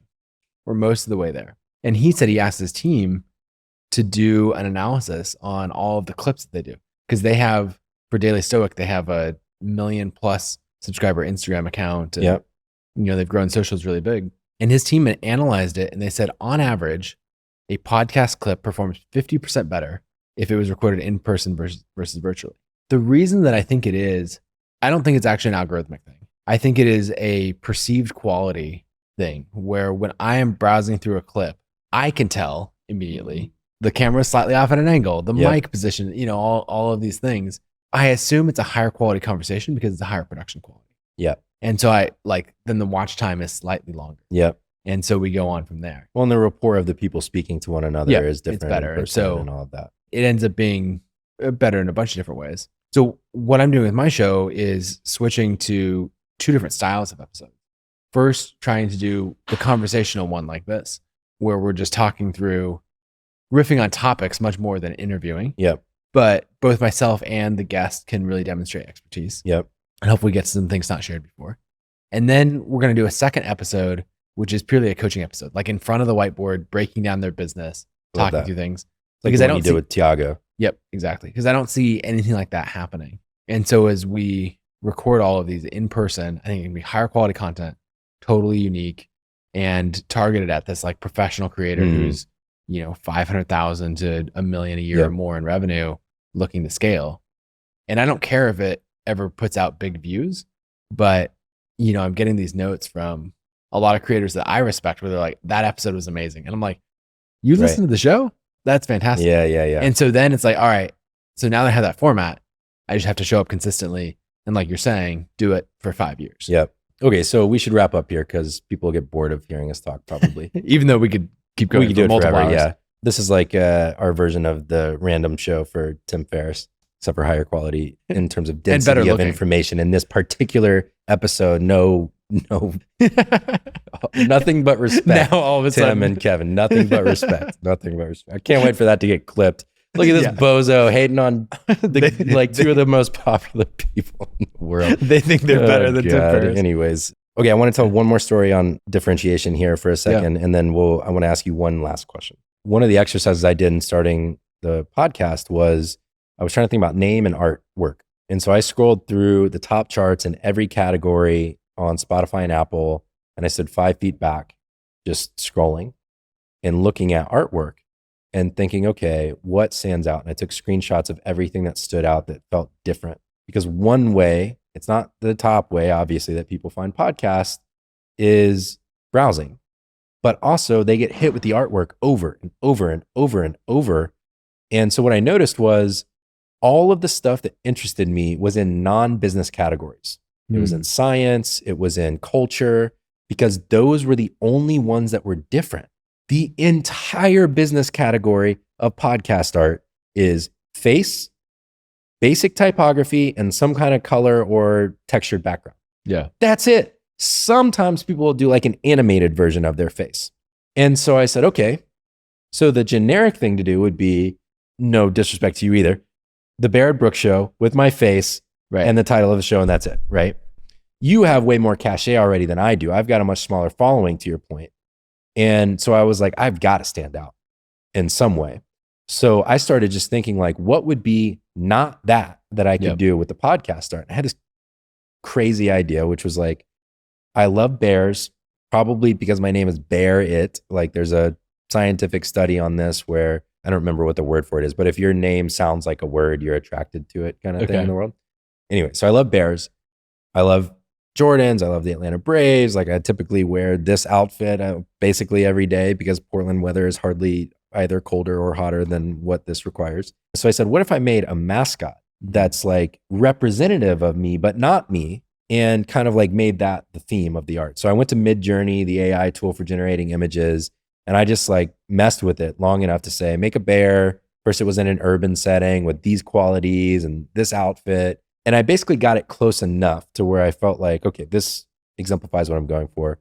Sent it to my designer buddy who worked on the Carbon Almanac with me and said, hey, this is the harebrained idea. I've got safe versions. Like, let's see if we can come up with it. He sent me 4 options, and the bear we couldn't get it right. And I'm like, all right, let's kill that one. Here's the safe ones. Let's go with that. He's in Portugal. I got a WhatsApp message from him first thing when I woke up the next morning that said, I think I nailed it. And it was just an image of the bear. He had only done the one I said, let's kill it.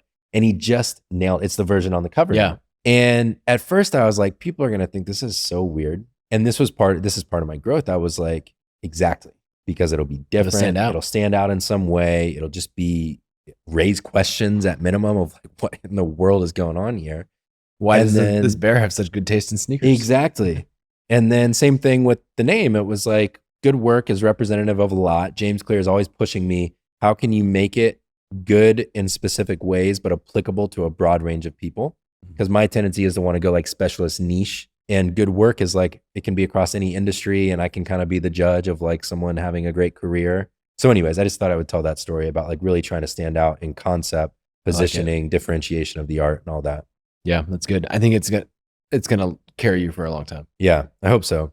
All right, my last question for you. Okay. This is my last question I always ask on the show, which is, through the work that you're doing and at this stage of your life, who are you becoming? Oh, man. To get a little existential here at the end. That's so broad. Perfect.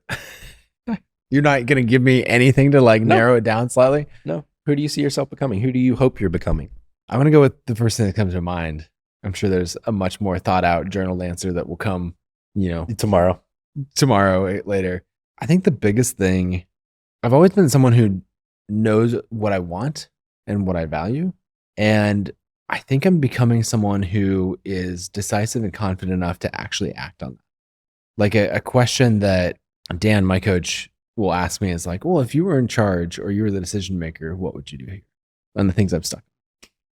And I will often list out like, oh, well, I'd do this, this, and this. And he goes, cool. You are in charge. Yeah, exactly. You were the decision maker. Yeah. And so I think I tried way too hard to be liked, to make people feel heard, to make sure I wasn't a burden on other people and all of these things. And the person that I'm actively working on becoming is someone who is much more like confident, collected, and like steady in that. And just trusting my instinct and going with that. And also being like relentless in bringing that to life. Like, these are the things that I want. And someone's like, well, that's not reasonable. It's like, okay, and still driving towards that. And so, yeah, it's way more fun as a way to live life. And I think it's way more like settling and comfortable for the people around me, because similar to what you were talking about, I actually can't remember if it was earlier in the show or at dinner last night or whatever, is you're always checking in on other people and, be like, is this good with you? And shifting to saying like, oh, I'm going to trust that you're an adult who will tell me what your needs are and all of that. Like, I don't have to manage that. I think that's the big shift that I'm making as well. It's saying, this is where I'm going. If you want to come along for that journey, that's amazing. If not, that's fine too. Yeah. And then letting people, opt in or opt out on their own. Love that, man. I'm really proud of you. I'm excited to see the fruits of that. Thank you. It's a ton of fun. Well, this has been a great conversation. We have 2 different shows. Indeed. Good Work with Barrett Brooks. Yep. Go follow, subscribe everywhere, write reviews, all of that. And then the Nathan Barry Show. And so whichever one you're listening to is on, go and download both. You don't have to listen to it twice, but download both. Yeah. And leave those ratings and subscribe. And you're going to see a lot more content coming from both of us. And it's going to be a lot of fun. For sure. Thanks for doing it. Always.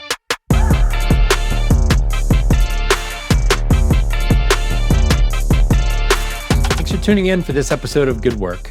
I'm your host, Barrett Brooks. This podcast is produced by my friends over at Podcast Royale.